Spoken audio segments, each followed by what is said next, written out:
exercises or practices that allow you to develop yourself as a more spontaneous person?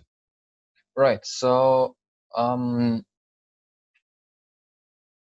using in my coaching, we're using a system called the graph, and that system is basically just a small, let's say, spoiler here is that it's a combination of all of these like mandala, I Ching, astrology, and all of these. People can Google and discover more about it. But what is really the core is that it shows you, let's say, who you really are. Like based on the astrology and all of this calculation, it creates a graph, like your own map, and you can understand, like, let's say, why things are happening to you. And there are some centers that in my case are open. So what does it mean open? It means that I can be influenced by the people outside me, or by the the energy around me, if we go more in spirituality. So I can understand when my mind starts to kick in, and I'm, for example, let's say I'm trying to be certain too much, or I'm trying to people please too much, or I'm trying to be fixated on finding a direction or a specific way of doing things. I know that my mind kicks in and I go like out of the track. So I got the understanding through this, and I can catch myself when I'm doing that.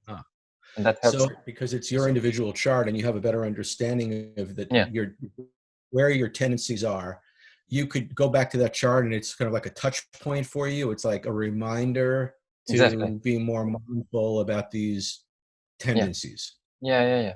And there we go again, getting in my head. Exactly. Yeah. And nice.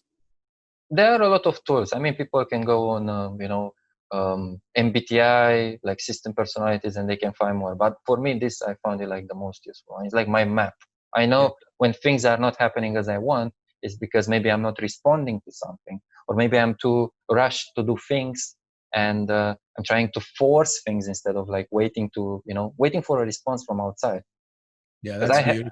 I have this tendency to go out and create things. Like I created this podcast, like boom, a click of a finger in 2 days, boom, having the podcast, everything, and things happen. It can happen like that, but sometimes I can go like that and then hit the wall, and then I get frustrated.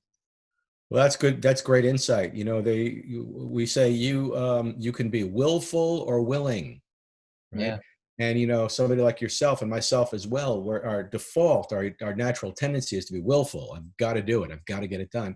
And it makes us very good at getting things done. But sometimes when you hit an obstacle or there are things that you can't get done, then you need to sort of step back and kind of wait for the door to open instead of trying to push on it. Yeah. That's great. I love it.